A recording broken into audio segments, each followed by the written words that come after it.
I'm currently building an O-Gauge Sentinel Loco kit.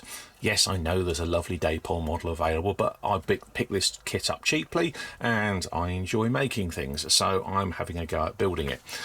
The only trouble with this sort of project is that even my trusty 45 watt Antex iron is a little underpowered for it.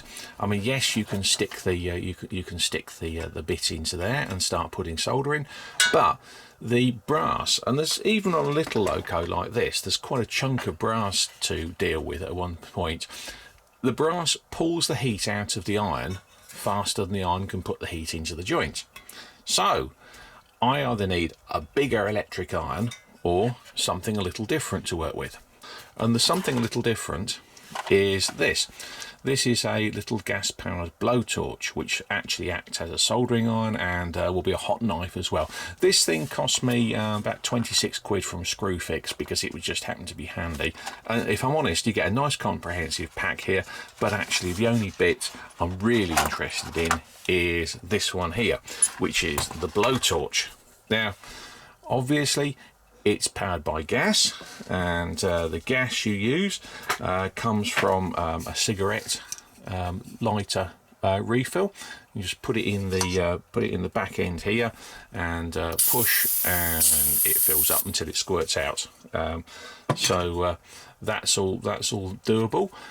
It does get quite cold while it's filling up, and you should really do it in a well ventilated area. But your controls are fairly limited. There's a little flip down stand here, and I should say, by the way, I mean, a lot of these gas torches available, they all tend to work in exactly the same way, so I'm not telling you anything that's specific to this model. There is a switch on the back that sets how long the flame coming out of this end is. This is the hot end, do not touch it, except when it's off obviously. And then there's an on and off switch that switches the gas on and off. All simple enough. To light it, you'll need a small lighter, and you do that, turn the lighter on, turn the gas on, and you probably can't see it, perhaps see it better, put my hand in front of it. There is a little gas flame, which can be adjusted obviously with the switch on the back. Now look at that, you can just about see, you can see the flames now quite long. And there we are. Right, instant heat. But what do we do with it? What I've got here is a ceramic soldering plate. Now I got this from a jewellery supplier, but you can get it from the trade. Essentially it's a piece of ceramic that will not heat up, and you can do all sorts of things. It's also quite a nice flat surface, but as you can see, it goes from nice and pristine and clean to absolutely filthy. But that doesn't matter because it's a workpiece, and most importantly you can work on it, burn away on it, and everything works great. What I'm going to do is I'm going to do a little test piece here to demonstrate it to you. And I've just cut a couple of little bits of brass out, and these are quite big brass lumps really, because they're about an inch, they're just over an inch square, and they will again suck the heat out of the soldering iron. So let's have a go. First things first, you can't solder dirty metal to each other, so the first job is to take a fiberglass pencil and give it a good clean up. Now that's a standard fiberglass pencil. Actually what you can do, if you can track them down, and they do turn up on the trade every so often, is a rather fatter fiberglass lump, and this just allows me to polish the metal pretty quickly. I'm just giving it a quick polish over so it's nice and shiny. Do not think you can use Brasso or something for this, because that leaves a residue on the surface that will inhibit the solder. So just a quick polish of that as well. There we are, nice and shiny. The next thing we're going to need is some flux. This is Power Flow flux, which I got from a DIY store. And yes, my flux pot is horrible. I've burnt a hole in the side of it, but again, it does the job. And so, you know, none of my tools are beautiful, but then that's what happens when you're using a working kit. Right, there we are. Going to do a right angle joint, so just slosh loads of flux in there. Do not skimp on the flux ever. Because you'll always regret it, and it makes the solder flow.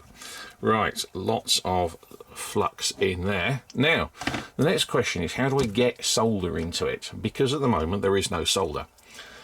One option is to take the iron and put a bit of solder on the tip and just splodge it into place. Now, as you can see, that is a pretty horrible joint, that one there, but it's tacked it into place.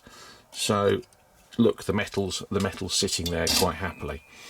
The other option, I'll put a bit more flux in there again, is to take some little bits of solder, and I've just cut these off the end of the roll of solder, just a couple of them there, and I will poke them into place with some tweezers. Now you'll notice these are special tweezers. These are ceramic tipped tweezers as well. Again, commonly available, but they do allow you to hold hot things, and this is going to get hot, so I shall actually be holding the piece of metal with my tweezers. Right, there we are. There we are. We've got our piece ready to go. Right, next we're going to need the soldering iron, so we switch the soldering iron on, and there we go. That's all lit up, and I will now, and all I do is, look, you can see the heat is melting the little bits of solder really quickly, and look, because of the flux, the solder flows straight into the joint. And I can do the same with my blobbed on solder, and look at that, a few seconds and I have got a good strong joint. I'll go away now and clean that up a bit, and I'll show you how it looks. Right, there we go. Been down to the kitchen sink, and a few moments with some something called hob bright, which I found under the sink. It's designed for cleaning ceramic hobs, but any sort of degreaser with a little bit of abrasiveness should do it. I've scrubbed the joint clean of flux, and this is really important because this stuff goes green if you don't clean it off properly. And you can see the joint is pretty good. It's come through to the back of the material as well, but it's now nice and clean and ready, nearly ready for use. What I'm going to do is I'm just going to polish away the excess solder with a fibre pen again, and that'll give me a really nice neat joint. So there you are. That is how you do the sort of man-sized joints that you might need if you're doing something like this. I know what you're saying, Phil, I'm not going to solder etch brass kits together. It's only weirdos like you that decide they want to make metal models of things that I can buy very nicely ready to run. And you're absolutely right. But this bit of kit obviously comes with a lot of extra clever tweaks. And one of the ones you may find useful is that you can also turn it into a perfectly normal soldering iron.